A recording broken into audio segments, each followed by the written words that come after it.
Hello everyone and welcome down to another very special episode of the Down South Photo Show with me, Brendan Waits, here in Ocean Grove, Victoria, Australia, and someone else on the other screen over there. We have another special guest on the show, and it's a first for us. Finally, we have enticed a female photographer to come on the show and talk about their photographic journey. It's a big hello to Cheryl Davis. Hello, Cheryl. Hello. Hi, Brendan. Hi, everyone. Now, you're all the way in Western Australia. I love it. Yes, I am, all the way over about an hour south of Perth. Lovely. So not only are you our first female guest, you're also our first person, I think our first guest from WA as well, which is pretty cool. Okay. Wow. Okay. No, thank you for having me. I'm very honoured to be the first female guest and the first from WA. Well, we don't just pick anyone. We didn't just pick you because you're female. We picked you because you're actually quite good at what you do. Thank you very much. Cheryl is, she will hate me saying this, but I think she's fast become an expert in macro photography in particular. So sit back, relax, grab yourself a cuppa and enjoy a little ride with us as we delve into the mind of Cheryl Davis and how she went about becoming a macro photographer, essentially. Cheryl, would you classify yourself purely as a macro photographer?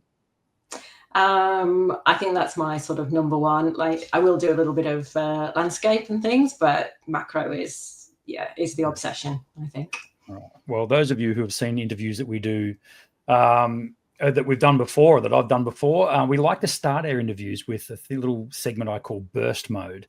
And this is just to get inside the head of the person that I'm interviewing. So we have a few questions relating to photography. There is no wrong answer. I'll just put it out there that you can answer this however you see fit. Whatever comes to mind. So I feel like you're laying down on the chair here. So, all right. So you can just, on the couch, just relax. And so Cheryl, color or black and white? Color. I do like black and white, but I think for what I photograph most of the time with the bugs, the insects and spiders, you need that color.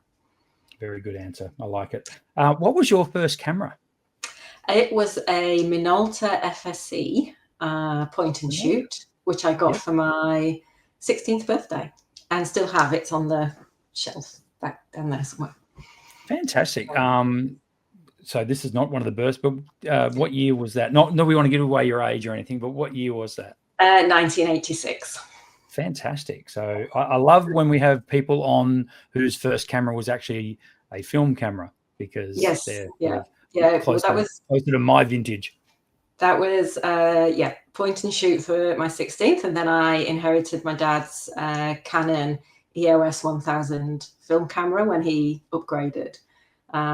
So and I still got that. That's also on that shelf. What is it with us and putting cameras on shelves behind us? I don't know. So what is your current camera? Current camera is the OM1, and I've also got the Olympus EM1 Mark II. So I swapped from Nikon. I was a Nikon shooter. I got the D750. And I swapped over to the EM1 Mark II. I bought that secondhand when I decided that I would, test the waters with changing to a lighter system. I have a bit of a neck and shoulder issue from a car crash I had when I was about 17. And I was just finding that Nikon system too heavy. So then I was looking at trying a lighter system. So I picked up an EM1 Mark II, which I still have as well. And then when I got into the macro, it was a no-brainer really to stick with it. It is kind of a no-brainer. We're going to drill down into that as we go on. Name me one of your inspirations. Just one. I'm going to say, there's been lots from my parents back in the day too, but I'm going to say a gentleman called Paul Irvine, who is, he lives locally. He's PWI photography on Instagram, and he's a local macro guru who has been super helpful in providing his knowledge and experience and enthusiasm, I think, right from the start. And so he's been a really big inspiration for me. Excellent. So I think I know the answer to this, but what's your favorite lens? The 60mm macro, 2.9. I knew it. That's a fantastic. I've got the 90. I have got the 90, but I just enjoy that 60mm. It's a much smaller system to use. The diffuser is smaller, the flash is smaller. So it's just light, and I just enjoy. The 90mm a phenomenal lens, but I just enjoy photographing with the 60mm much more. Okay. So this, I think I know the answer to this one as well. Film or digital? What would you prefer to shoot, film or digital? Digital.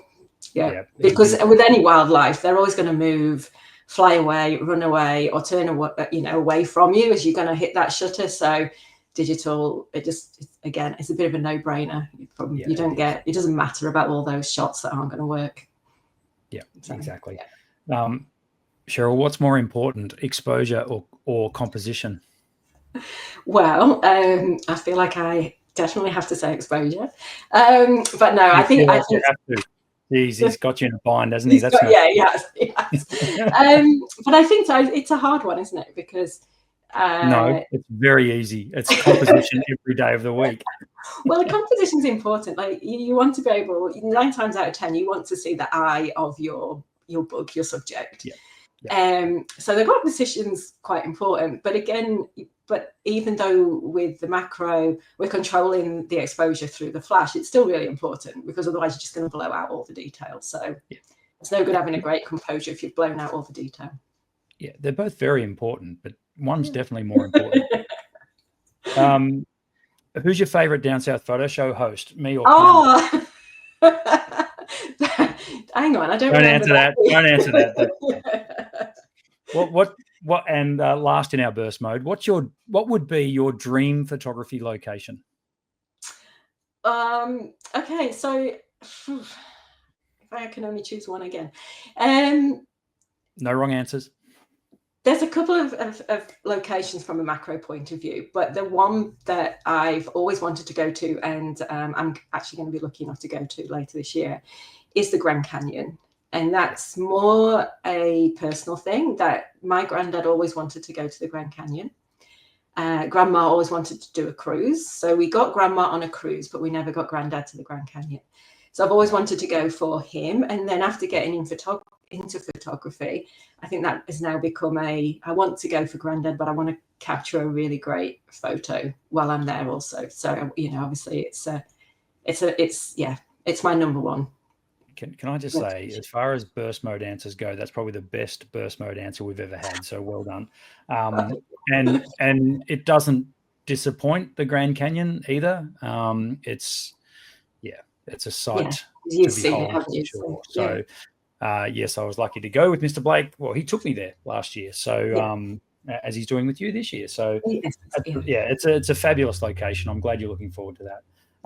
Look, clearly, macro photography is your thing, as everyone's seen the thumbnail that I've put up, and we're here to talk to Cheryl mainly about macro photography. But as I like to do with all these interviews, I like to get to the teeth of where did it start for Cheryl Davis? What attracted you to photography in the very first place? Why did you want that awesome little Minolta film camera? I think I mentioned earlier, with inspirations going back to parents, which I know quite a few of your guests have said before, but I think that's where a lot of things start for us. And my parents have always loved the outdoors, and they've always loved wildlife. So I've spent a lot of my childhood outside in some beautiful places. I spent a fair few holidays doing wildlife spotting, and we still do. Dad's a big birder. He got into photography so he could photograph his birds. And so I think that's where those interests started for me. And I guess at 16, just dad's been a bit cool with his camera, and I wanted the camera to capture those memories, really, to start with. And then I think you get more interested and a bit more invested, and you want to be able to take better photographs of those memories. So it was it's a slow burn over a lot of years of having cameras, not doing photography for a couple of years, picking it back up again, and things like that. But I think it's my parents' fault, basically. Yeah, their fault. That's right. Now, the canny amongst us do detect a slight accent. So, where were your photography beginnings? So I'm from a little town called Worksop in Nottinghamshire in the UK, which is in the Midlands. So Sherwood Forest Country, that's where Fantastic. I'm from. At the top of the county where I'm from, the borders, there's 3 counties joined together. There's Derbyshire, Yorkshire and Nottinghamshire. So where we were placed, we were just in a perfect spot to have very beautiful places nearby. Sherwood Forest was just down the road. We got a couple of National Trust places, and then over the border into Derbyshire and Yorkshire. Yorkshire's probably one of my favourite places in the world. It's absolutely stunning. And we spent a lot of our time in both, either at weekends or, we didn't have a lot of money as young children, but mum and dad would save up and they would take us, and we wouldn't go far. We'd go into Yorkshire. And yeah, they were just beautiful. And then a little bit later on, we'd go down to Devon and Cornwall, but it stemmed from there, really. Yeah. So when you were given that first camera, and I believe you said it was for your 16th birthday, is that right? Yes, it was. Yeah, a long time ago. Can you remember the feeling when you were given that camera? I was super excited. I took so many photographs. I think film was a lot cheaper then, and I was working, by the time I was 17, I was working in a little local supermarket. And it was just memories. It was just, as we were going out for the day or going out on holiday and things like that. But I just enjoyed the process of taking photos. Mum and Dad have an album from when they let us as kids take our first photos. And so in the album is my brother's first photo and my first ever photo. So you still technically got the first photo you ever took? Yes. Yeah. Well, Mum and Dad did. Yeah. Well, that's very cool. Well, next time you're over there, you got to get a high res scan of that and yes. Put it somewhere. Yeah. That's super cool. So obviously, a little Minolta compact point and shoot, although it's great for capturing memories, doesn't really get you so far as the technical side of photography has. So what led you to think or feel like you might want to get a little bit more out of a camera?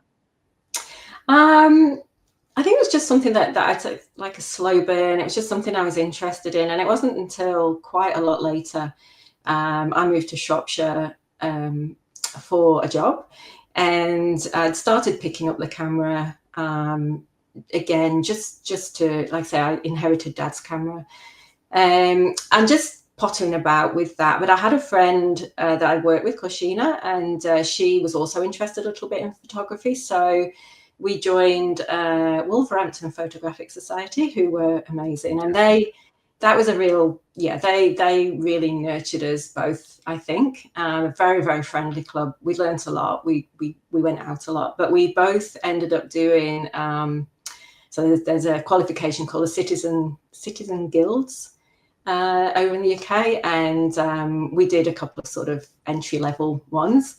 All on film, so a little bit of darkroom work and things like that. Sorry, this is on an EOS 1000, is that right? EOS 1000, but then I did actually change to a Nikon F80, I think it is, which is also on the shelf. Now there's a camera. So once I went off my Pentax K1000 and started getting serious myself, the Nikon F80 was my first purchase as well. Expensive little bugger back in the day too. Yes, and that was another chap that I worked. So I worked with Sheena at the library, and our caretaker, Dave, he did some photography, and he was encouraging us, but he kept saying you need to swap to Nikon.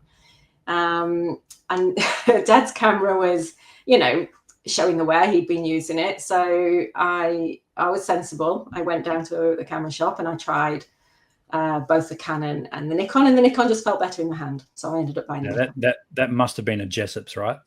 I think it was, yeah. There was one on every high street in the UK, so yes, once upon a time. So sorry, it wasn't a camera club you were in, was it? It was Wolverhampton Photographic Society. Right, yes, okay. And that included, I would assume, competitions and things like that, so that included competitions, included lots of, your day outings, and they did lots of they did sessions on teaching photography as well. So there was a lot of learning involved, which was good. The competitions I didn't get too much into. They would run they had a very serious one which led to Photographer of the Year. But they also did a couple of fun ones as well. So they'd have a five-a-side competition. They'd have the best photograph taken on an outing, and I'd enter those because they were for fun.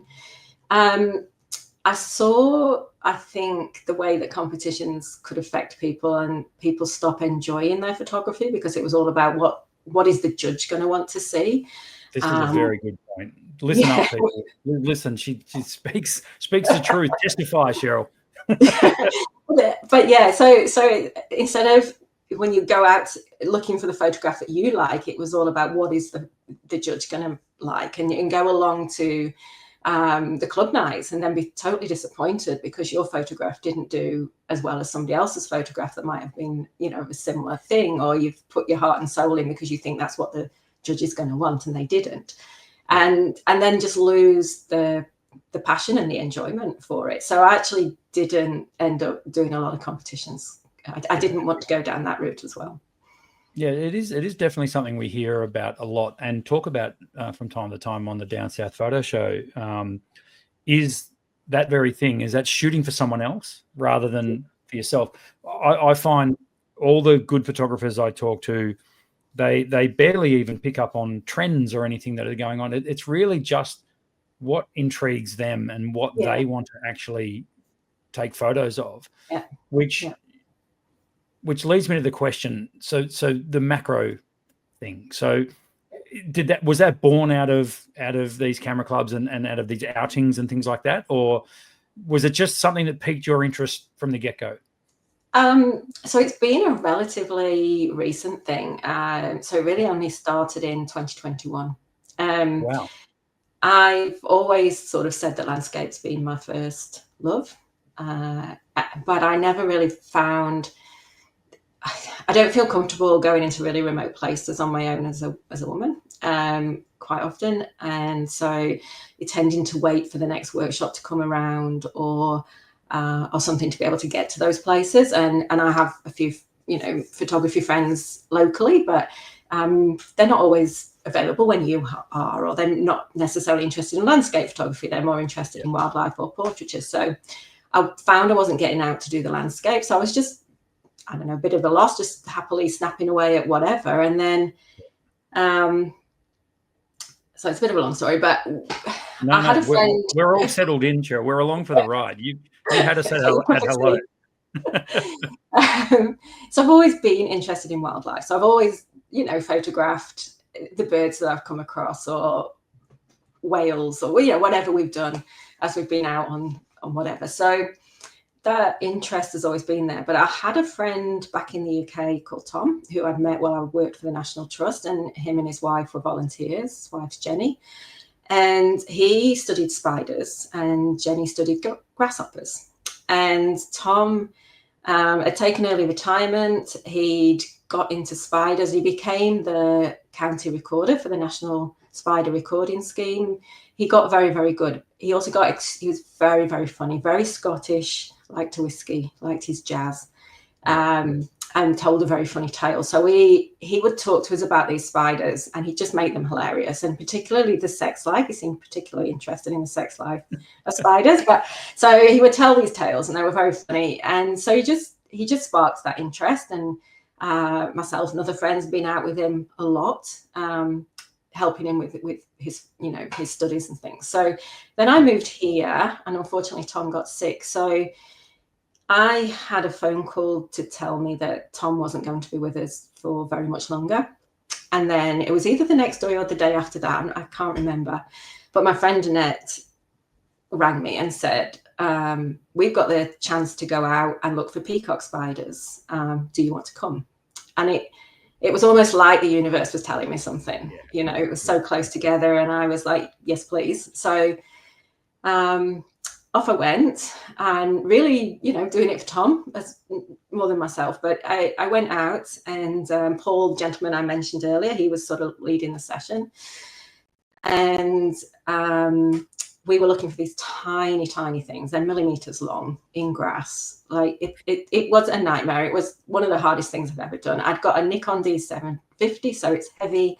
I'd got a really old Sigma 105 lens that I'd had for years and never used, that wouldn't talk to the camera properly. So I'd be able to fire off a couple of shots, then it didn't want to do anything, and it'd take me a few minutes to get it I'd got a Nikon flash and I'd got a Magmod diffuser on because that's all I'd got. And I'm sat on the floor. I have no idea what I'm doing. I'm getting bitten by ants and mozzies, trying to find and photograph these tiny things. But I got one shot that I liked, which we'll see later on. But I got one shot. We're going to see it right now. We can see it right now. So this is the female peacock spider, the female. So Muratus gemifer. So I didn't get a decent shot of the males at all, but I got this one shot of this little female and I liked it. And I was hooked.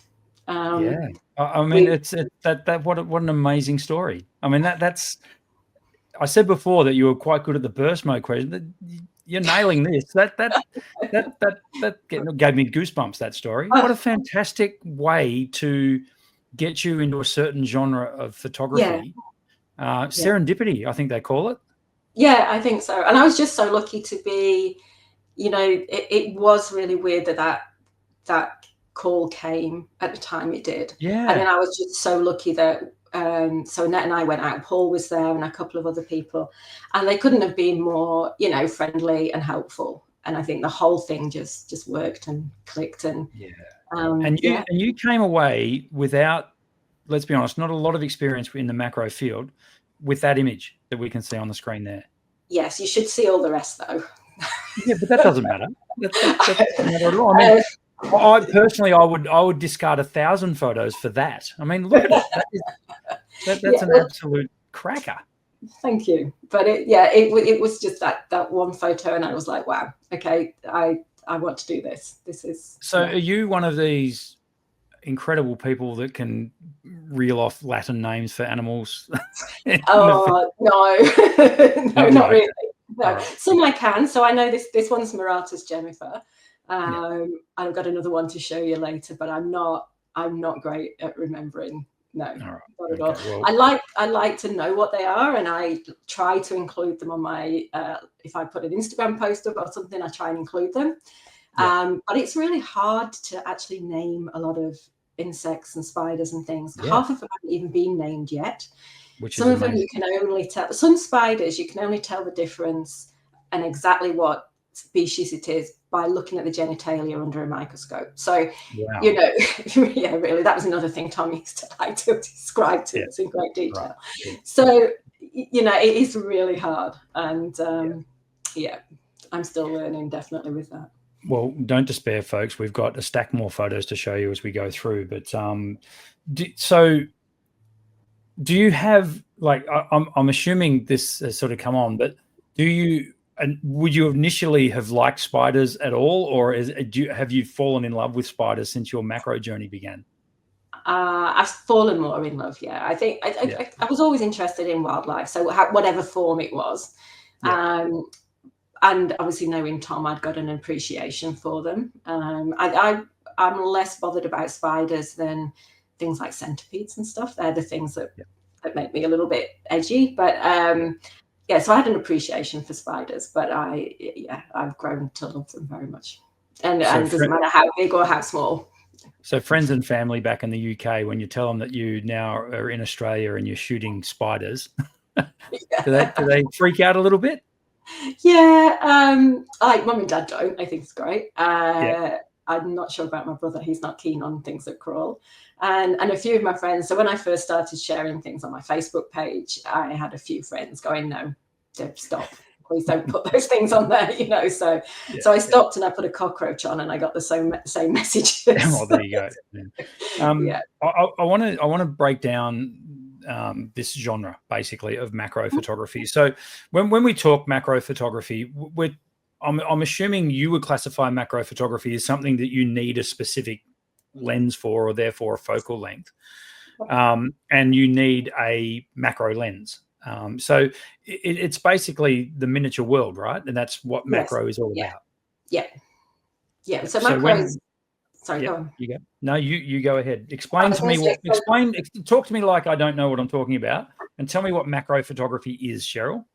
So technically, macro is something where the subject is going to render on the sensor at life size, so 1:1 or more, so 2:1 magnification or something like that.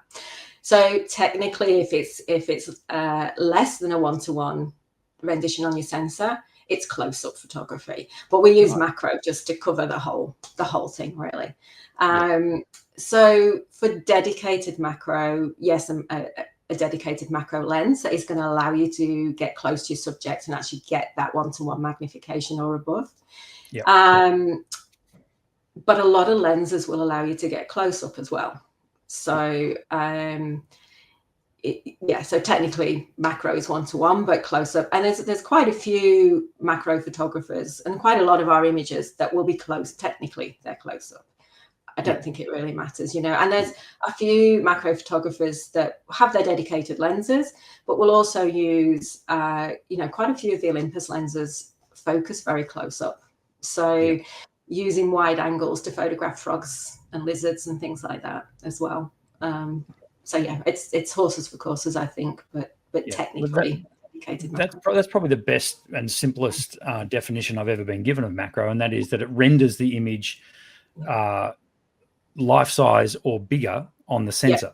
So the image of the subject. So in your case, the insect. It renders that life size on the sensor, then that's technically macro photography. So that's very, very simple way of putting it. So when we're talking about gear, I'll just cut to what you're shooting with now, and that is OM system OM1. Is that right? OM1, yes. Yep. So I've got the OM1 and the EM1 Mark II. I still have and will still use occasionally. And you were saying that the 60mm macro is your weapon of choice. Is there, and why? What's the particular reason for the 60 being your weapon of choice? I guess it's what I got used to before the 90 came out. I got used to using that 60 and I enjoyed it. When the 90 came out, I did buy that. It is a phenomenal lens. You can get 2-to-1 magnification. Tricky, but you can. It allows you to be a little bit further away from your subject as well, which can be useful if your subject's super skittish. But it's bigger. And so the flash is a bit bigger. The diffuser's a bit bigger. So it's just a little bit more tricky to handle. And a lot of people love it. I just like the small 60mm macro setup. It's lighter and your flash is smaller, your diffuser is smaller. So just for me, from a pure enjoyment of my photography point of view, the 60 is the one that's normally on the front of the camera. And it's a phenomenal lens itself. It's very sharp, as you know. So, I do happen to have that lens in my arsenal as well. And I would dearly love to get into a lot more macro stuff. And I think I spoke. So Cheryl and I actually met each other in Tasmania, and we did the overland track together. Yes, we did. A couple of years ago now, believe it or not. Yeah. And I remember picking your brain then about it, and you pointed me in the direction of diffusers and things, which we'll talk about in a second. It's one of those areas of photography for me, which I definitely will get into. It's just at the moment, it's just the hours of the day, right? Like trying to find time to actually do it. And I have actually attempted to do it as well. And I got to tell you, folks, it ain't easy. People who can capture, and I'm going to put another photo up on the screen here. People who can do that, I mean, come on, Cheryl. That photo is outrageous. That is such an amazing photo. And to me, when I look at that image, that just says it all. That you can see the attraction to the genre right there. I mean, did you do a backflip when you got that photo? Yes. Well, if my body would allow me to do a backflip, I would have done one. I was fine. I was really happy with that one. Yeah. Okay, so with that photo on the screen there, can you walk us through how like how do you begin to even think about getting a shot like this?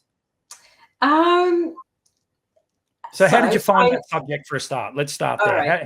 How do you find a subject like that? So time of year and knowledge of your subject comes into it to a point. This is another female peacock spider. And I should probably just say, I think this is my last spider as well. So if anybody's not into spiders, there won't be any more after this one. I deliberately didn't put any big spiders in. I only put little ones in. But yeah, so this is a female Maratus speciosus. The male is stunning.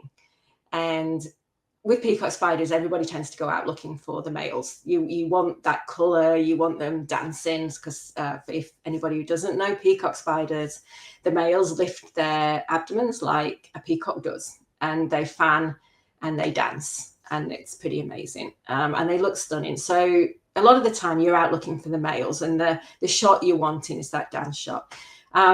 I tend to feel like the females are a bit underrated. And if you look at this, look how cute she is, you know. So, but it's knowing what time of year your subject's going to be out, and what time of day as well. You know, you need it a little bit warm. For a lot of invertebrates, they need it a little bit warmer. So you need it, you know, not first thing in the morning if you want to see some things moving, because they need a bit of heat to get warmed up and get going. And then what kind of plants are we looking for? What kind of environment are we looking for? So I know that this one, its common name is the coastal peacock spider. So this one you're going to find on the beach, basically, or on the shrubbery next to the beach. Yeah. Sorry. I'm not going to assume for a second that this spider is easy to find, but that a bit more common than some of the others, yeah? Yeah, or they're actually relatively easy to find here in WA. Most beaches with this particular plant, which I think is pigface, I should know that, but I've forgotten. They're in there. They're just tiny. So it really does mean a lot. So the approach, basically, is you approach the plant and you kneel next to it, sit down next to it, stand over it, and you just stare and stare and stare. And you're looking, and it's the same with most macro photography of insects. You're just staring at leaves and branches and nooks and crannies just to find what you're looking for. And you're looking for a little bit of movement, a little bit of colour, a little bit of something that looks a bit out of place. And you just, it's a lot of patience, a lot of looking.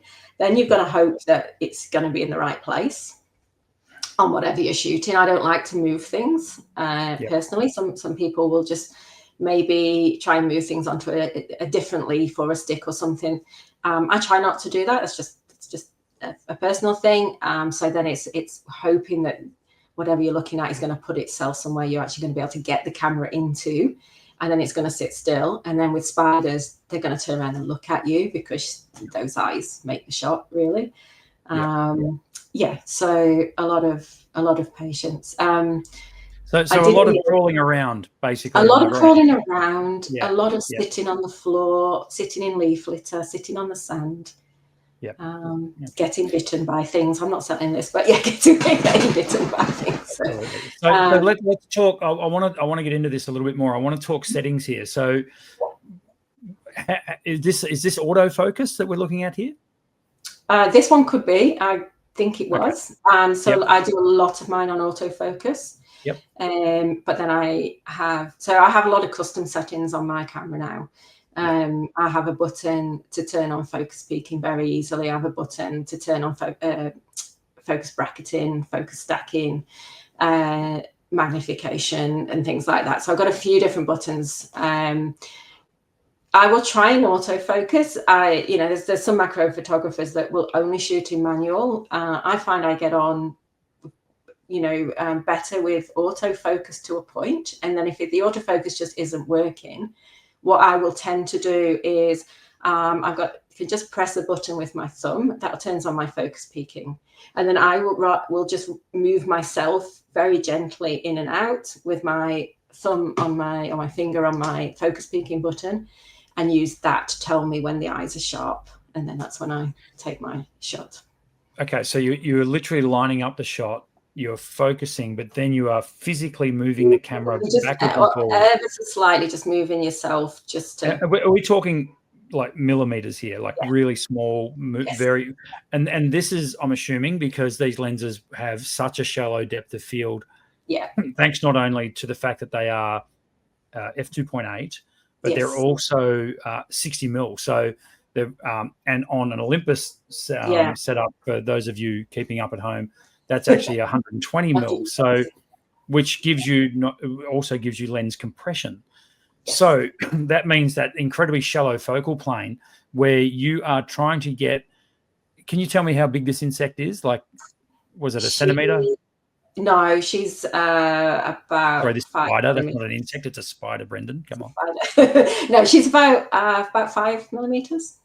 Wow. So yeah, you're working in really confined areas for one, Yeah. but tiny subjects for another. So those little incremental movements must be really important. Yes, yeah, they are. And with the again, for those that don't know, with the 60mm macro, there's a little dial on the side of the lens, and you can flick that to a 1:1 position. But it's actually really hard to autofocus at 1:1 because even your breathing moves you, sort of thing. So to line that up is really difficult. So again, just that focus peaking and just moving yourself very gently. That's how I find it most useful. Yeah, that's absolutely phenomenal. So, excuse me. There's a lot of technique. It's not to me. Yeah. Macro photography is more about human technique rather than gear. I mean, yes, obviously the gear is important, but that actual ability to be able to physically move yourself, sometimes probably quite quickly, because bugs and insects don't stay still very long, right? Yeah. So do you find that incredibly frustrating, I'm assuming? Yes, yeah. It's one of the challenges of macro photography. You're just prepared to be frustrated because your whatever you're trying to photograph is going to move, or it's going to turn away from you, or it's not going to be sat anywhere you can get the camera into, or they make life difficult. I'm sure they do. So with that in mind, so how far afield do you need to go from where you live to be able to take photos like that? I mean, are you lucky enough to have places nearby, and do you have a go-to? Yeah, so I think that's the beauty of macro photography, is you can do it in your garden.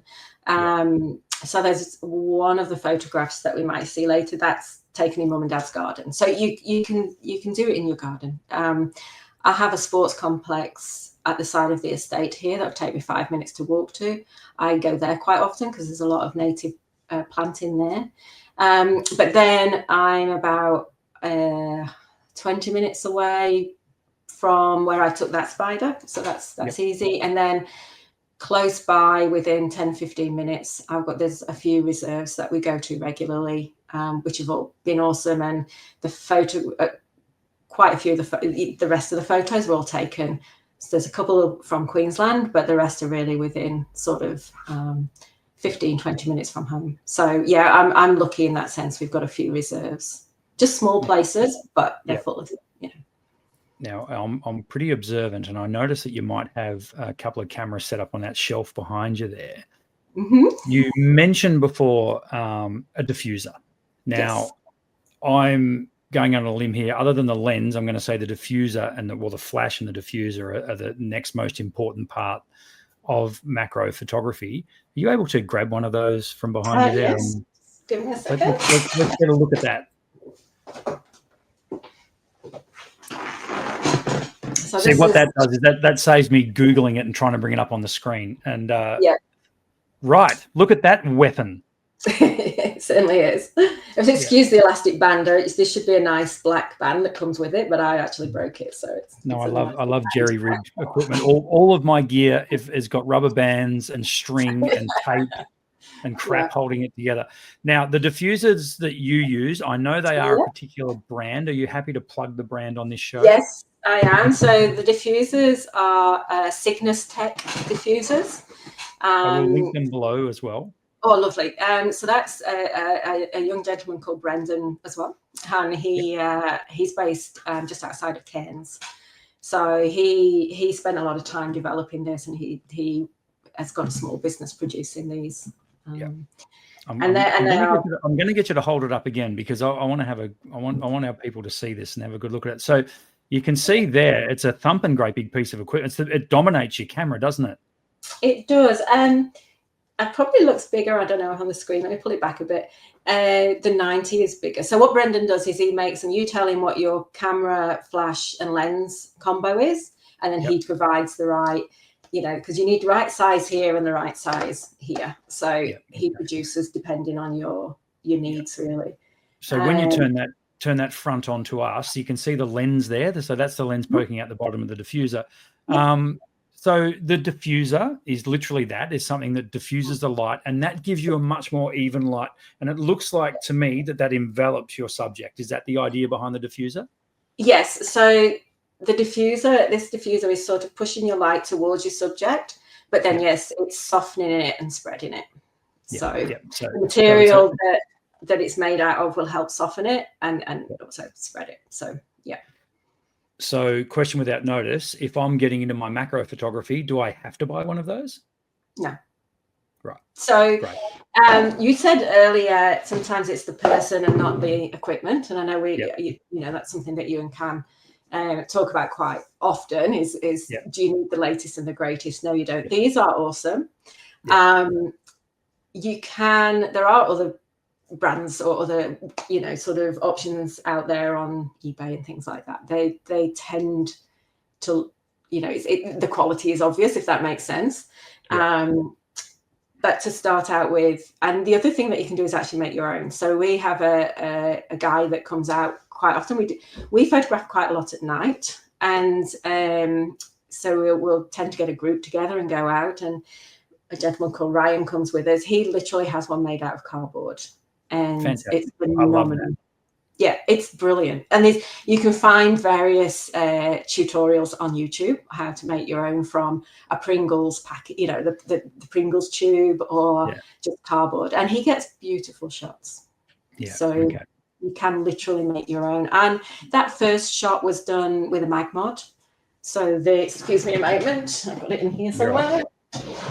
I'll just disappear off screen while I. No, I love it. That's fine. So just the mag mod diffuser. So that was what the first one was. So if you've got one of those, that sort of thing knocking about, any kind of diffuser is better than nothing. So even sometimes with the Olympus, you get the little tiny flashes.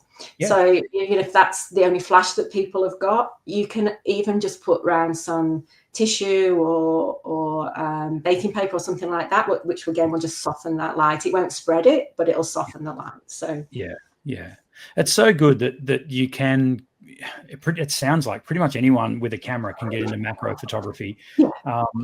One thing I have noticed for those of you who might want to dabble in it as well, dare I say it, but the latest phones have got quite good macro features in them.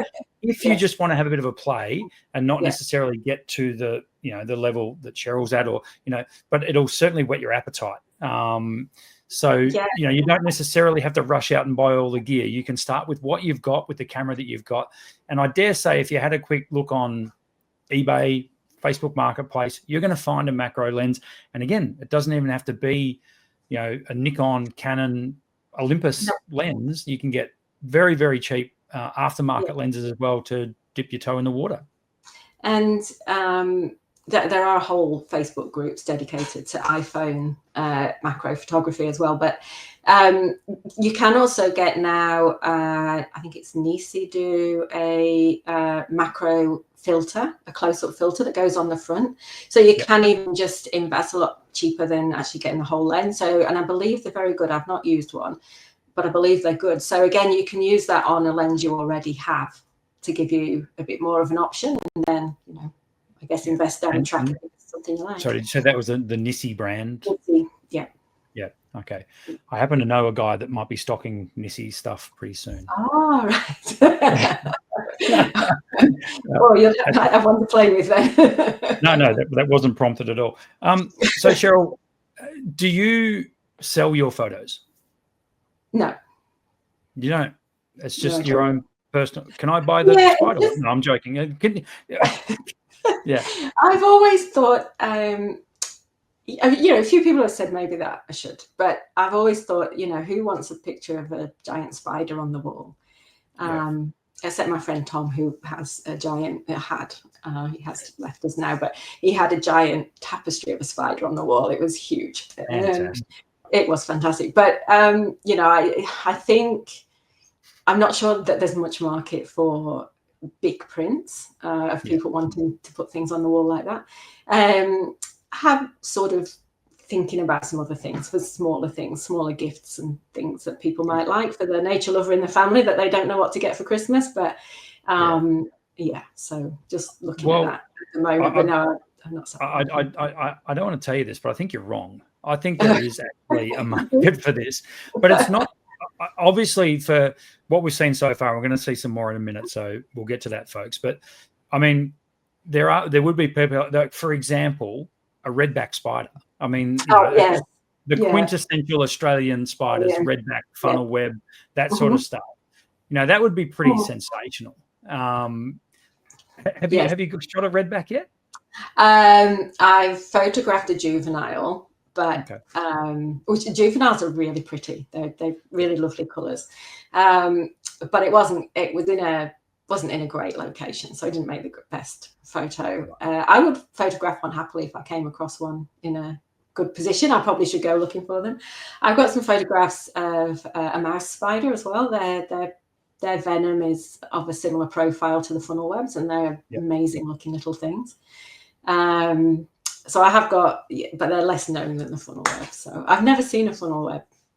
Okay. Maybe, I've only ever seen one, and it scared the shit out of me, to be honest, and I did sort of jump back from it. But that would be pretty sensational to get shots like that. So, I mean, I think we're quite lucky in Australia. We've got a lot of creepy crawlies for you. So, yes, definitely. I've photographed a lot of huntsmen, a lot of wolf spiders. I love wolf spiders, and some trapdoor spiders, wishbone spiders, and they pretty gnarly looking things. But I'd say I didn't include those here because not everybody likes spiders, and I didn't want.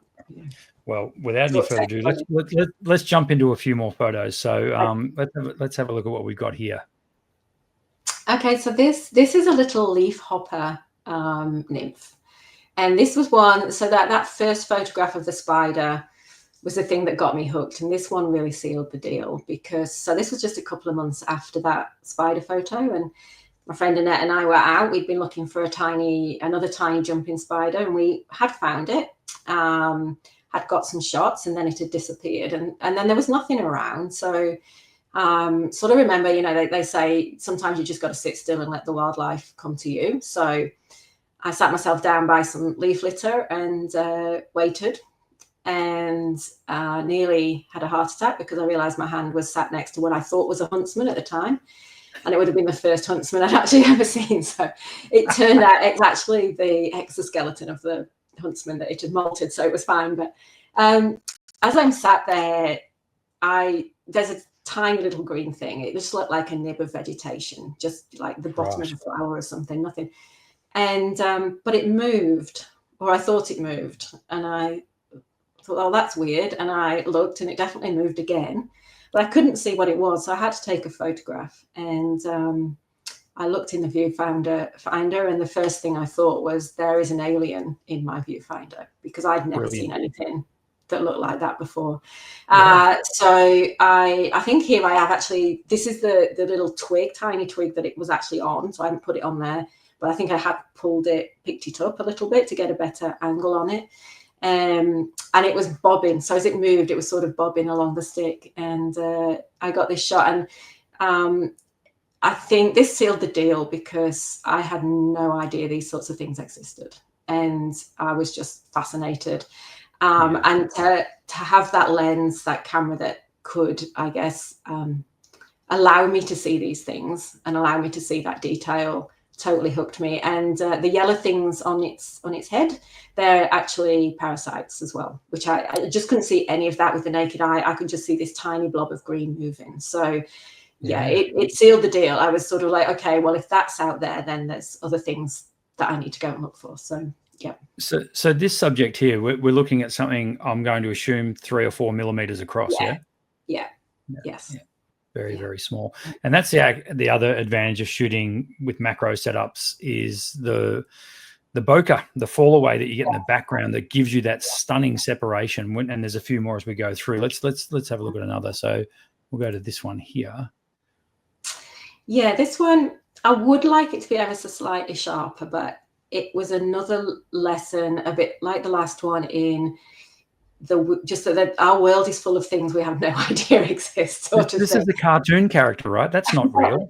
It looks like it's made from all bits of other insects that have been left over and put together. And it does. It was this. So this one was taken in Queensland on our macro workshop that we've just done, and I was stood waiting for some guests to take some photos, and I just looked down, and there was a little tiny fly. This is probably about 3 millimeters. That's all in, and I could just see what almost looked like. So I'm looking down on it, and almost looked like a perfect little triangle with the wings shaped. And I thought, oh, that's cute. While I'm waiting, I'll just grab a shot. But the leaf was moving slightly, so I thought I've got to hold the leaf. So I knelt down and held the leaf, but now I'm on a level with it, and I'm like, I can't tell what's going on, but it's a funny shape. So again, I had to take the photograph to see it, and I looked in the viewfinder, and I'm like, I've never seen anything like that. So it only allowed me 3 shots before it shot off. So like I say, I would like it to be a little bit sharper, but I was just blown away by it. It's a tiny parasitic wasp. Yep. They lay their eggs near, so it parasitizes ants. It lays its eggs near where ants are sort of like ant highway. When they hatch, the larvae attach themselves to the ants and get carried back into the nest. Wow. And then when they're in the nest, they detach themselves from the ants. They find the larvae and they feed on the larvae, basically. So, just fascinating. Yeah, absolutely. And this is where the macro world, fascinates me as well. You've said so far a couple of times that you had to check your viewfinder to see what it was, and then you get this amazing surprise. Now, when you shoot landscape, what you see is what you get. That's what you're shooting. When you shoot macro, things change, and it's like opening a present every time you push the button. It is. It really is. And sometimes as well, you see your subject and you're focused on that. Then when you review it, you realize it's actually a second. I've done that before. I was photographing a beetle, beautiful beetle. It wasn't until I got home that I realized there was actually a moth in there as well, tiny, tiny moth. But they're back to back, so they look like they're not talking to each other. So sometimes it really is. I think that's one of the things I love about macro. It's a treasure hunt to what you can find, and then sometimes you find things you're really not expecting at all. So a shot like this one, so there's a new one. Mm-hmm. Now I'm going to hazard a guess here and say that this one may have been a little easier to shoot because is this taken top down? Yes. So, and it's also, these grow up to about 10 centimeters long. So, right. So this is just a walk in the park, this one, compared to what we looked at so far. It's laying itself flat against the leaf, trying to pretend it's not there. This was daytime. These guys, they were out and about, but they tend to be out more during the night. This is a peppermint stick insect, and it's another one taken up Cape Tribulation. These are really weird. They don't look real. When you see them in the flesh, they look like a plastic toy from Kmart that somebody's plonked on a leaf. They're a funny colour. They just look awkward. They're really weird, but also, again, fascinating to see. But these are called peppermint stick insects because if they're threatened, they can shoot out a substance to put off their predators, and it smells like peppermint, apparently. So that's brilliant. And they're only found really up in Cape Tribulation, a couple of other places, I think in Queensland, and I think in Indonesia as well. So okay. So to me, just to dissect this photo a little bit, I think this is a really good example of that diffuser at work, because it really does, because you've got a fairly glossy textured surface there with lots of areas of light being reflected at a lot of different angles. And the diffuser literally softens all of that. It doesn't give you a bounce of direct flash straight back into the lens, does it? It literally sends the light off in all the other directions so that you can actually see the texture. That's right. It really softens. I think, like, you're right, that's what helps bring out that detail. And that's why we use the flash and the diffuser. It's partly to help freeze your subject if it's moving, but it really helps bring out that detail as well. So I'm going to jump to another one here. I mean, come on. That's amazing. What a stunning photograph. Thank you. This is one of a few that I managed to get over the course of a couple of nights. So going back to Paul, who I mentioned earlier, one of the big tips he gave right at that beginning when we were just starting out, and one that I always tell everybody, he always says, if something looks out of place, if something doesn't look quite right, go and look at it, because quite often it's going to be a something. So, you know, if there's a smudge of colour, a little bump, a little thing that doesn't look like it should be there, go and look at it. And that's what happened here. So I've totally got him to thank for this. So Annette and I were out doing a night stalk in a local park. And over the night stalk, you've got a head torch on, and your vision is very much limited to where your head torch is going, which can really help with finding things, because you've not got that sort of all that peripheral stuff going on as well. You're very, you know, focused and limited to where your torchlight is. But as I'm sort of just looking around, my torchlight just caught this lump. So it's a very fine sort of dried grass, and there's a lump on it that looked bigger than it should be. And so I didn't think it was a thing, but I wanted to check. Paul's words ringing in my ear. So I went to check, and it was, these are, I can never say these, Lipotrichus bees or Lipotrichus bees. These are the males, and they're roosting. So there was a clump of probably 50, which I've got photographs of. There was this little group. I got photographs of just individuals on little seed heads nearby, and one of two little bees sat either side as well. So that really was the biggest tip, is, you know, if something doesn't look quite right, go and check it out, and because that got me that photo. So am I looking at one exposure here? You are, yeah. Amazing. Yeah. So this was the technique. So you're working in the dark here. So yes. this is your head torch lighting it up first, and you're using that head torch then as a modeling lamp for your focusing. No. Is that right? No. Okay. So educate me, Cheryl. Right. So with the bigger 90mm and the flash for the 90mm, that flash, I use the Godox flashes, so that's an 860 version 3. That comes with an inbuilt modeling light. Ah, very good. This is the flash that I use with the smaller system is a Godox V350. It doesn't have a modeling light, and I should have put it in. But what I do underneath where this band is in here, I put in a tiny torch. Yep. Okay. So a tiny torch. Well, it either sits you can either have one sitting at the top, or attach a little one with a band around here, and that's you're just you're basically adding a modeling light to that flash. Yeah, so just adding a modeling light. So the head torches can be useful, but it can also get in the way, because they can be a bit too strong a light, particularly if you have got something quite shiny. So sometimes you just need to move the torch out of the way, or I've got one that swivels, so I can swivel it completely out of the way, and then all I'm using is my modeling light to get the shot, because sometimes, particularly with shiny things, your head torch is and for those of you who don't know what we're talking about, a modeling light is literally just a light to light up your subject, so you've got something to focus on. Otherwise, if your camera can't detect any contrast, it'll just hunt, and particularly if you're auto focusing, so you need something for your camera to see. So as Cheryl just said there, a lamp, a smaller torch attached to your flash. That's so cool, because it's jerry rigged, and I love stuff that's jerry rigged. That's great. Yeah. Well, with the Cygnus Tech diffusers, Brendan actually supplies a little torch and a little holder that will go on.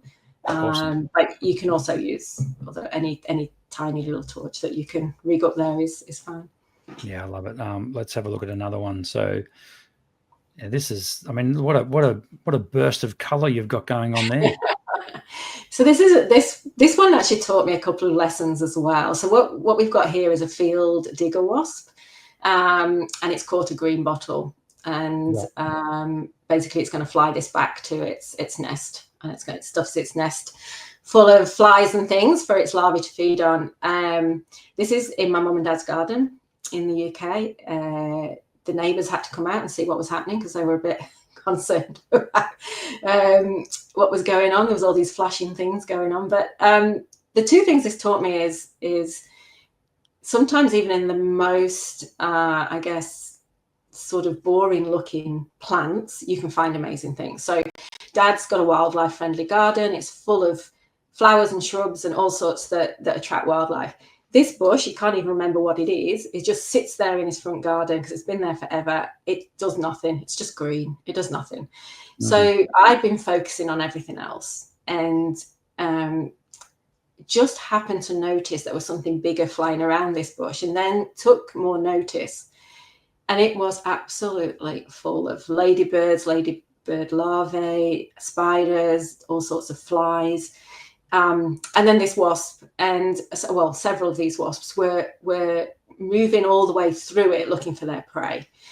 And it drove me mad because I could not get a shot of it. But the other lesson it sort of taught me was to just wait and watch and learn the behavior. And what I realized, I think it took me 2 days to realize it, but what I realized is that when they got some prey, they would come up and they would pause for a few seconds while they just righted that prey, ready for flying away with it. So once I realized that, then I could be ready, watch something till it came up, and then just be ready. So definitely don't ignore plants and shrubs that just look boring and don't look like they're gonna have anything in them, because this one certainly did. And also it is about watching behavior and learning behavior, and there's quite a few insects have repetitive behaviors. So dragonflies and things like that, for instance, they'll often fly and then they'll often come back to the same stick or the same perch. So just understanding and learning and just taking a few minutes to watch can certainly help. Well, what I'm starting to pick up here is that, I mean, if anyone's got a garden, they're going to get insects of some kind to be able to photograph, because they have their own ecosystem. Every plant has its own ecosystem, and I would have thought that most plants have a symbiotic relationship with insects that they need to survive, to spread their pollen and all that sort of stuff as well. Yeah, it's amazing how much. To me, it sounds like you've learnt an incredible amount just by doing macro photography. Yeah, yes, because I think that it's one of the frustrations of macro photography, but also, again, one of the attractions is it's not enough to get the photograph. Then you want to know what it is that you photographed and a little bit more about it. And I think which leads to having the knowledge to shoot more photographs. So it's great. It's just a cyclical thing that works really well. Yeah. I think as humans, we like to name things. We like to know what we're looking at. Yeah, absolutely. So what are we looking at here? It's funny you're talking about symbiotic relationships. So this is a kind of symbiotic relationship called mutualism. So it looks on first glance like this ant is attacking this tree hopper, but it's actually protecting it. So again, this is another lesson in understanding behavior. It's a mutual relationship where the ants protect the hoppers from predators, parasites, and things like that. And the tree hopper pays the ant for that protection. It's a bit like a protection racket in a way, but the hoppers, the hoppers. So you've got quite a few different species of hoppers, and different species of ants have got different relationships with different hoppers. And not all hoppers have relationships with ants, but quite a few do. And so the hoppers are sap suckers, basically. So they've got mouth parts that can penetrate and suck the sap out of the twig, the branch, whatever. But they almost take in too much, and they end up having to excrete honeydew, excess honeydew, which the ants want. So the ants protect the tree hoppers in, and then they get the honeydew for doing that. They farm them in a sense. We'll call it farming, but it's not really, in that they'll move them as well.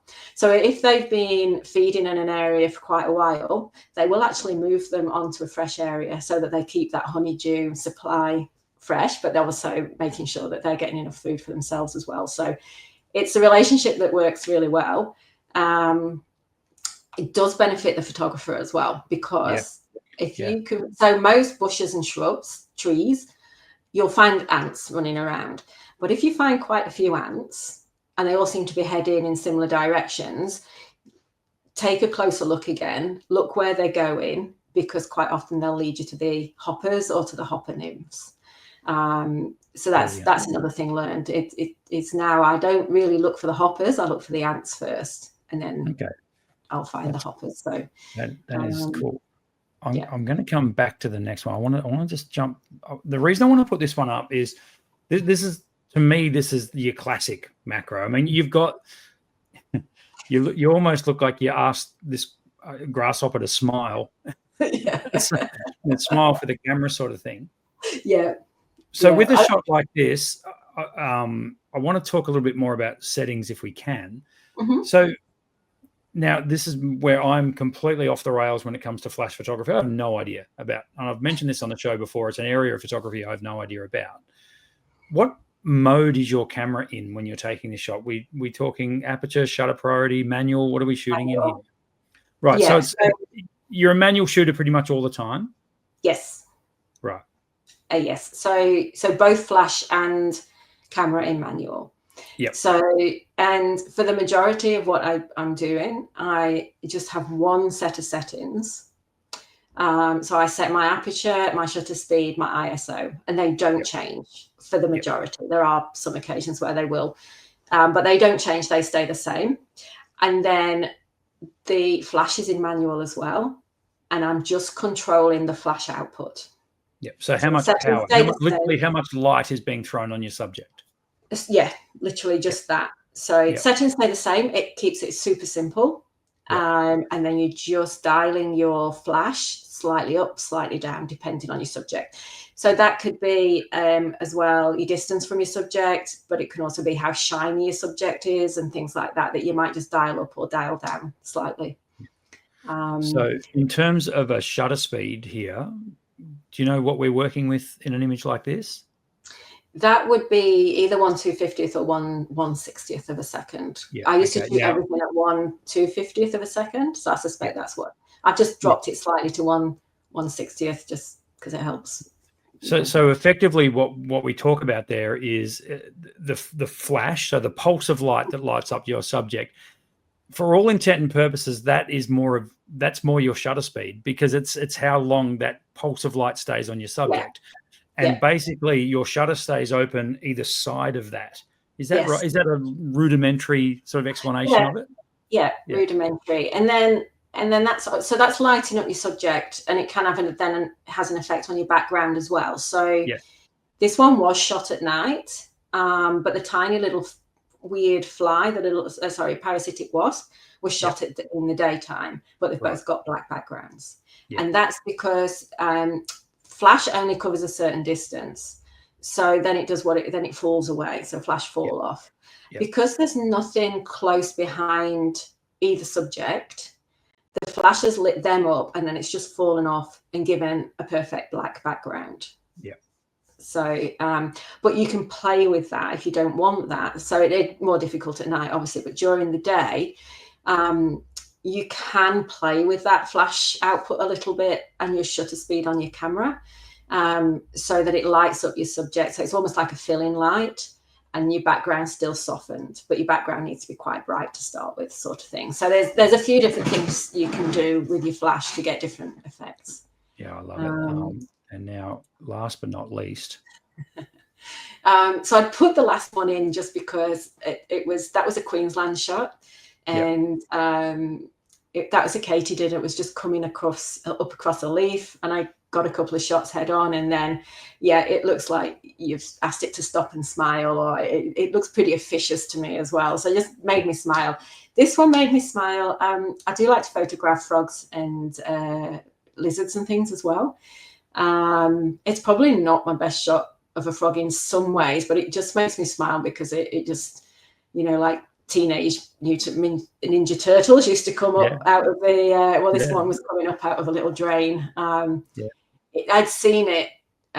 We've got a local pond about 10 minutes away, and was walking the dog after dark in the middle of summer, when it's too hot, so you take the dog for a walk after dark, take the camera, and it was sat on the grass, so I was trying to carefully approach, but it didn't like that, so it dived down here, and I nearly just walked away, but I thought I'll just have a look where it went, and it was looking up at me, and it just makes me smile. I just like the photo.